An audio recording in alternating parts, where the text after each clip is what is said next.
Halo teman-teman, kembali lagi bersama aku Ahmad Zidin Zidan dengan 3 digit terakhir 065. Aku dari TRO Angkatan 24 dan aku berasal dari kelas praktikum C yaitu praktikum Sistem Embedded. Oke, kali ini kita akan masuk terkait panduan definitif protokol SPI di mana kita akan membedah terkait arsitektur, implementasi microcontroller, dan integrasi peripheral serial peripheral interface. Berikutnya kita masuk aja. Oke, ada 4 jalur sinyal membentuk fondasi arsitektur SPI. Di mana secara fundamental, arsitektur SPI dibangun di atas 4 jalur sinyal utama. Ada SCLK untuk serial clock, MOSI untuk data keluar dari master, MISO untuk data masuk ke master, dan pin CS atau chip select. Protokol ini bekerja secara sinkron dan sangat fleksibel karena bisa beroperasi di kecepatan 10 kHz hingga 50 MHz. Dalam ekosistem ini, master adalah bosnya. Ia adalah yang menghasilkan clock dan memulai komunikasi, sementara slave hanya akan merespon instruksi saat pin chip selectnya ditarik logika low. Tuh. Nah, selanjutnya, paradigma transmisi data menentukan efisiensi bus. Nah, efisiensi bus SPI itu sangat bergantung pada paradigma transmisi daya datanya. Idealnya, kita menggunakan mode full duplex, di mana data bergeser masuk dan keluar secara simultan di setiap siklus clock. Ada juga opsi half to flex untuk menghemat pin namun mengorbankan kecepatan aliran data. Dan terakhir, mode simplex, komunikasi satu arah penuh. Biasanya dipakai untuk peripheral pasif seperti layar OLED yang hanya menerima instruksi tanpa perlu mengirim data balik. Selanjutnya, kita masuk terkait matriks pewaktuan sinyal mendefinisikan 4 mode SPI. SPI memiliki 4 mode operasi yang ditentukan oleh clock phase dan clock polarity. Master dan slave wajib beroperasi pada mode yang sama. Mode 0 adalah konfigurasi yang paling umum ditemui di mayoritas sensor modern. Nah, kita harus hati-hati nih. Jika terjadi kesalahan pencocokan mode antara perangkat, kita akan berhadapan dengan bit shift error atau pergeseran data. Selanjutnya, terkait topologi jaringan menentukan skalabilitas multi-slave. Bagaimana jika kita punya banyak slave? Ada 2 topologi utama. Pertama, independent CS. Ini adalah topologi standar di mana setiap slave punya jalur CS sendiri, langsung ke master. Dia itu sangat cepat, tapi memakan banyak pin microcontroller. Nah, alternatifnya adalah daisy chain. Ini menghemat pin karena mirip shift register. Namun, kekurangannya adalah kita harus mengirimkan frame data berantai yang cukup panjang. Selanjutnya kita masuk ke tabel diagnostik arsitektur bus SPI dengan I2C. Jika kita bandingkan dengan I2C, SPI menang telak di kecepatan maksimal yang bisa menembus 50 MHz dan mendukung operasi full duplex simultan. Oleh karena itu, SPI adalah pilihan tepat untuk peripheral yang butuh bandwidth tinggi, seperti layar OLED atau memori flash. Sebaliknya, I2C lebih cocok untuk jaringan multisensor dengan keterbatasan jumlah pin karena I2C hanya menggunakan 2 kabel murni. Selanjutnya kita masuk terkait implementasi perangkat keras STM32. Nah, sekarang mari kita lihat implementasinya di silikon. Pada microcontroller STM32, kita memiliki keunggulan berupa fitur Direct Memory Access atau DMA. Fitur ini memungkinkan peripheral SPI melakukan transfer data bervolume tinggi langsung ke RAM di latar belakang, tanpa memblokir atau membebani CPU utama sama sekali. Selanjutnya ialah matriks fleksibilitas pin pada ekosistem ESP32. Lalu, bagaimana dengan ESP32 itu sendiri? Ekosistem SPIDF menawarkan fleksibilitas di luar biasa melalui GPIO Matrix. Nah, fitur ini memungkinkan kita untuk memetakan sinyal MOSI, MISO, dan SCLK ke pin fisik manapun yang kita mau secara acak. Ini sangat membantu dan mempermudah kita saat merancang jalur tembaga atau layout pada PCB. Oke, selanjutnya terkait penanganan volume tinggi pada peripheral memory. Untuk peripheral memory berkecepatan tinggi seperti SPI flash atau microSD, keandalan adalah kunci. Biasanya, kita wajib melakukan inisialisasi awal di kecepatan rendah, sekitar 400 kHz. Setelah instruksi setup selesai dikirim, barulah kita bisa menaikkan kecepatan clock secara dinamis untuk transfer data reguler yang masif. Selanjutnya, terkait kita harus mengelola pin khusus pada layar sensor lanjut. Nah, beberapa modul butuh perlakuan khusus. Misalnya layar OLED yang seringkali membutuhkan pin tambahan bernama pin DC atau data atau komen di luar 4 kabel standar SPI.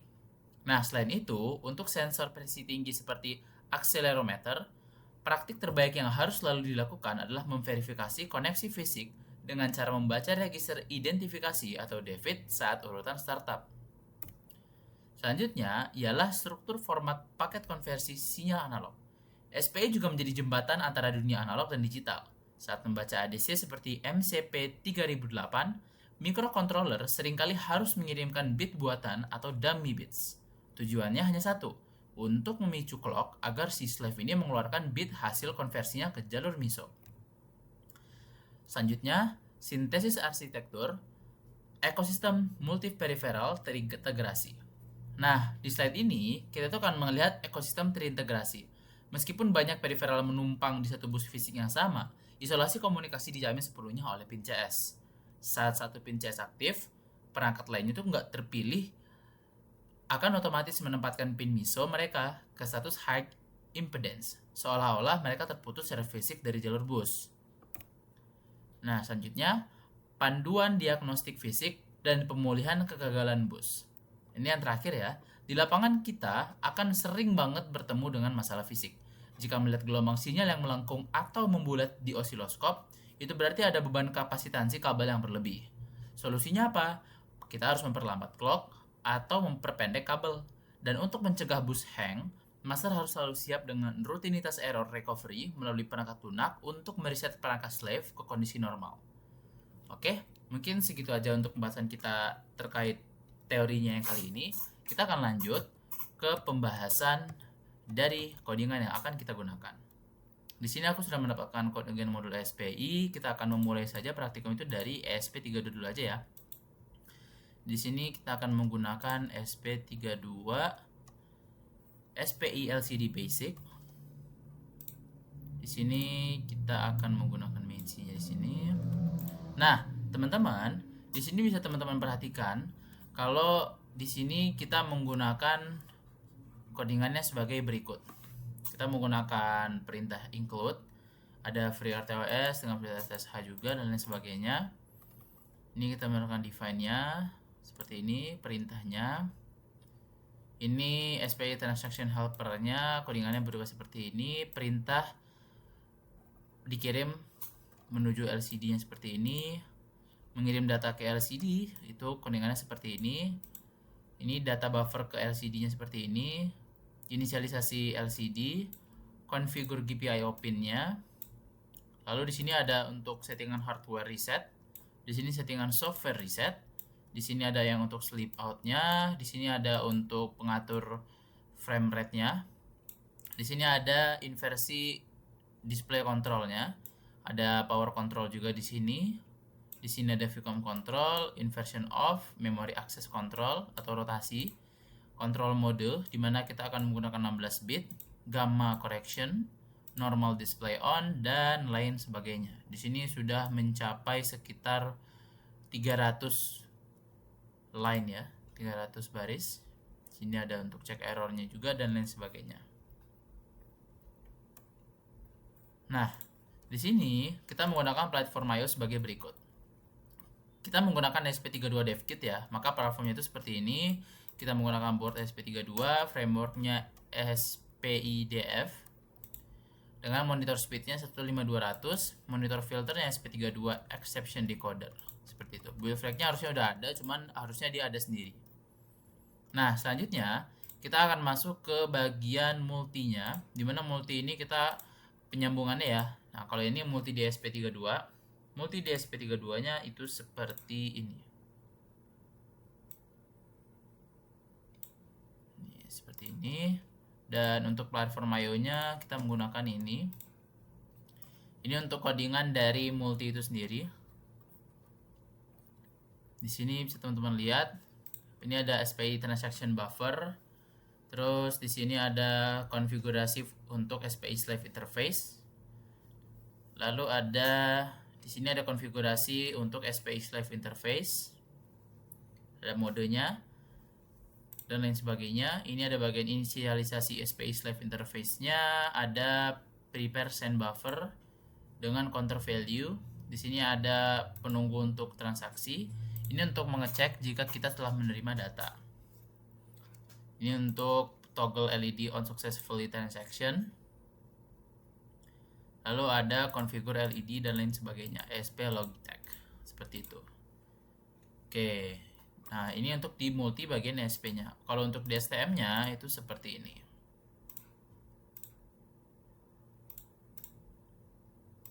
Platform I/O-nya sama semua ya rata-rata. Bedanya di sini doang. Kalau STM dia pasti pakai ST-Link dan blue pill-nya sesuai yang digunakan dengan monitor seperti berikut.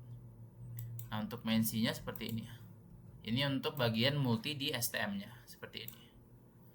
Teman-teman lihat, dia menggunakan beberapa codingan itu terkait hal GPIO, void error handler, ada ent main void, system clock config, GPIO init, dan lain sebagainya. Nah, kemudian kita akan masuk ke pembahasan di STM-nya. Untuk SPI di STM itu sendiri, ini kita menggunakan main CPP ya, main.cpp. Dia berbeda, sebelumnya kan pada main C semua, dia main CPP. Nah, di sini ini ada keterangan codingannya dengan menggunakan Adafruit. Lalu ada inisialisasi ST7735 display, ada clear screen with black dengan display welcome message-nya ada seperti ini codingannya ya. Oke, kemudian ada update counter on display seperti ini, fill react-nya seperti itu. Nah, di sini kita menggunakan blue pill atau dari platform I/O-nya sebagai berikut. Dengan platformnya itu STM32, boardnya blue pill F103C8, frameworknya Arduino, dan lalu ada fruitnya adalah seperti ini. Dengan monitor speed 115200. Nah, platformnya di sini kita bisa menggunakan yang ini atau menggunakan yang ini. Jadi berbeda serinya aja, tidak masalah gitu. Di sini ada platform STM32, ada board black pill-nya, di sini ada framework Arduino-nya. Nah, dengan monitor speed-nya 115200 ya, semuanya sama. Nah, di bawahnya lagi ada GUI-nya sendiri. Nah, di sini GUI dari SPI-nya. Nah, inilah letak bedanya, teman-teman. Nah, di sini ini antarmuka untuk testing 25 program dari modul 8 SPI yang kita gunakan. Ini bisa digunakan juga ya. Nah, teman-teman lihat. Nah, program ini menggunakan Tinker untuk antarmuka GUI dan mendukung pemilihan 25 programnya itu sendiri dari 10 STM tadi ya. Ini ada total 10 STM, 10 ESP, 5 multi, dan koneksi serial ke STM32 atau ESP32. Lalu testing otomatis semua program, visualisasi wiring diagram, panel hasil tes dengan ekspor CSV, log lengkap dengan timestamp. Seperti ini. Jadi ini nih bisa menggunakan yang mendukung semua dari program yang telah tersedia ini, di mana ada 10 di SP, 10 di STM, dan 5 di multi. Oke, berikut codingannya. Ada sekitar total hampir masuk ke 1000 ya di sini, bisa teman-teman lihat. Nanti penggunaannya ini untuk GUI-nya teman-teman, untuk tampilan visualnya nanti bagaimana. Seperti itu.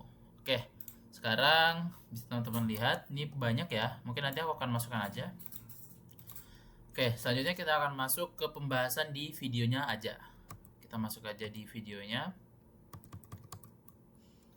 Ini untuk percobaan kita.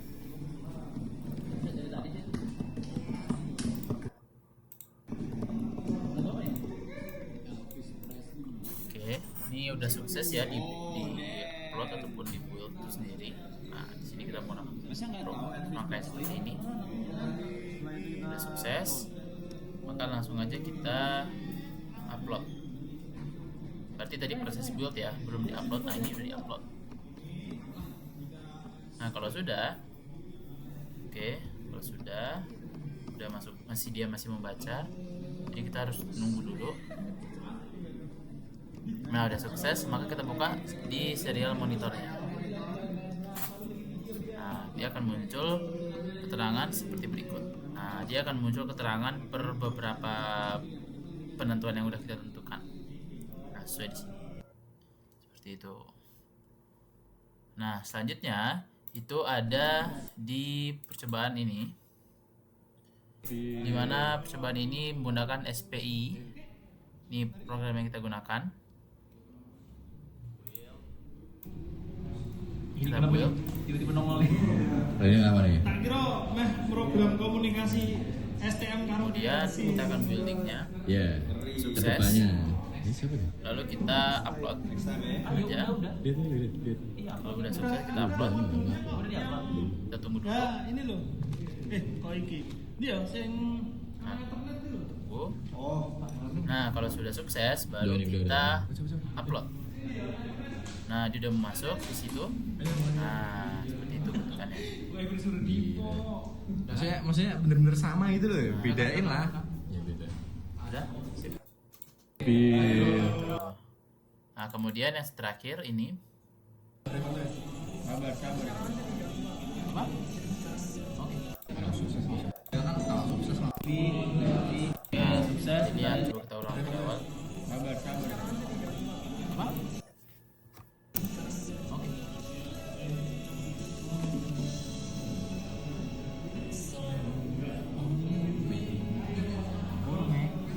Oke. Ini kok gue lagi video nih dilihat nih dulu, Cok. Sabar, Bro. Sampai muncul sukses. Sukses, oke, Nah, selesai sukses. terus. Kita upload. Terus Kalau sukses bisa. langsung kalau sukses, login. Nanti kalau udah masuk, kalau misalkan udah sukses, maka dia akan muncul keterangan sini pilih. Oke, sukses. Kita Nah. liatin Levi. Ini programnya. Nah, udah masuk tulisannya. Kemudian, nah, gitu. Kok yang lu beda sendiri deh? Bisa mana gitu? Dan anjay nggak ada dong. Udah lah gak kirim bodo amat lah.